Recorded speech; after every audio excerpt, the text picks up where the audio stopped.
오늘의 미스터리한 이야기는 미국 역사상 가장 유명한 미해결 사건 중 하나로 꼽는 일명 블랙 달리아 엘리자베스 슈트 사망 사건입니다. 여러분은 빨간 마스크 괴담을 아시나요? 입을 귀까지 찢어버린다는 끔찍한 괴담인데 이것이 현실이라면 어떨까요?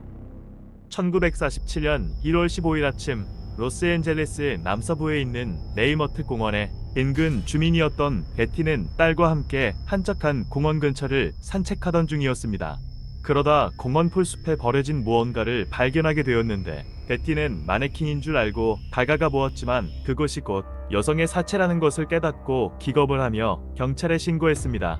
신고를 받고 현장에 출동한 경찰은 난생 처음 보는 끔찍한 광경에 말을 잃을 수밖에 없었습니다. 풀숲에 버려져 있던 사체의 몸은 두동강이 나서 상체와 하체가 분리되어 있었기 때문입니다. 더군다나 몸속의 피와 내장은 하나도 남아있지 않았으며 더 눈을 뜨고 보기 힘들었던 것은 그녀의 입이 마치 웃는 모양인 것처럼 귀까지 칼로 찢어져 있었다는 점이었습니다. 온몸에는 구타를 당한 듯 멍투성이었으며 다리와 가슴에는 심한 자상까지 남아있었고 사라진 내장은 고이 접혀 엉덩이 아래 부분에 단정하게 놓여져 있었습니다. 경찰들은 너무나 끔찍한 현실이었지만 그녀가 누구인지 신원 조회를 해야 했으며 변사체의 지문을 워싱턴에 보냈고 곧 그녀가 누구였는지 밝혀지게 되는데 그녀는 바로 엘리자베스 슈트였습니다. 대체 왜 엘리자베스는 이렇게 잔인하고 끔찍하게 죽음을 맞이해야만 했던 것일까? 엘리자베스 슈트는 보스턴에서 태어났는데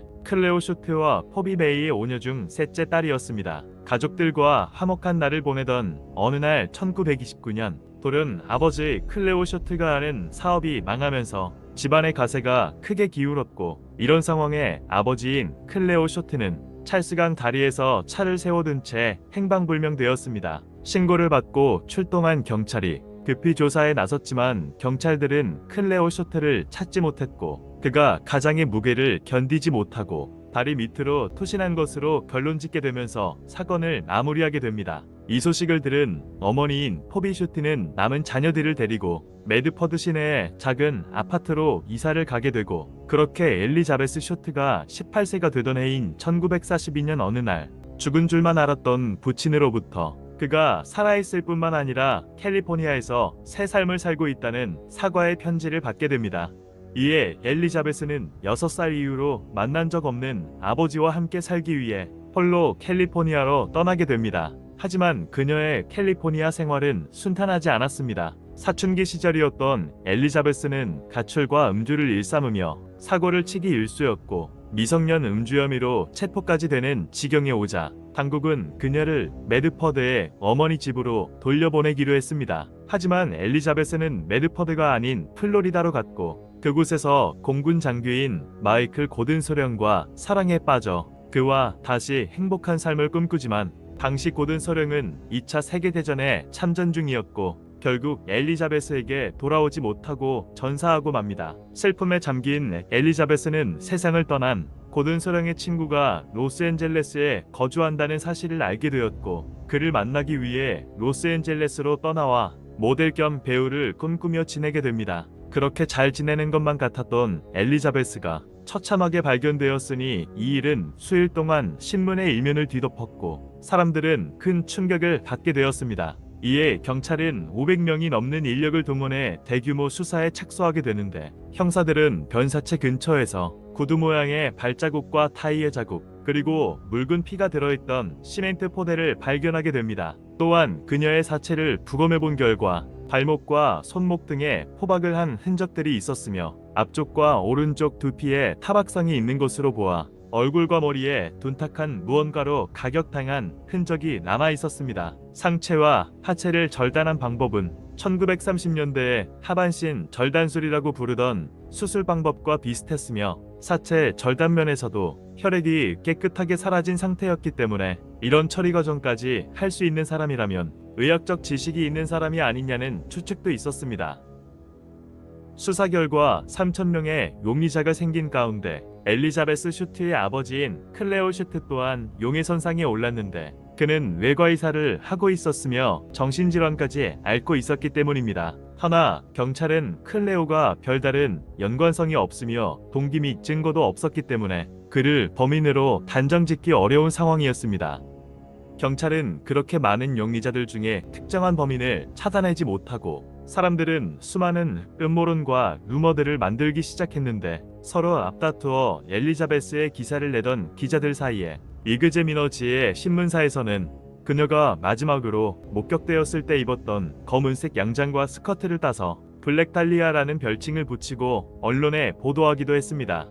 그러던 1947년 1월 21일 이그제 미너지의 신문사에 자신이 엘리자베스를 죽인 범인이라고 주장하는 한 통의 전화가 걸려오게 됩니다. 그는 자신을 잡지 못하는 경찰을 조롱하며 베스쇼트의 기념품을 편지로 보낼 것이다 라는 말을 남기고 전화를 끊었습니다. 며칠 뒤 신문사에는 봉투 하나가 도착했으며 그 봉투 앞에는 신문활자들을 우려내 달리아의 소지품이라고 적혀 있었는데 그 안에는 엘리자베스 쇼트의 출생증명서, 명함, 사진, 그리고 주소록 등이 들어있었고 이 주소록 표지에는 마치 중요한 인물인 듯 마크 한센이라는 이름이 엠보싱 되어 있었습니다. 경찰은 즉시 마크 한센이라는 사람을 찾아갔는데 그는 잘나가는 나이트클럽과 극장 소유주였고 쇼트와도 친분이 있는 사이였습니다. 쇼트의 친구들의 증언에 따르면 마크 한센이 최근에도 그녀에게 추파를 던진 적이 있었으며 쇼트가 그를 거절한 적이 있다 말해 마크 한센 역시 잠재적 동기가 있다 판단해 그를 용의선상에 올렸지만 결국 무혐의로 풀려나게 됩니다.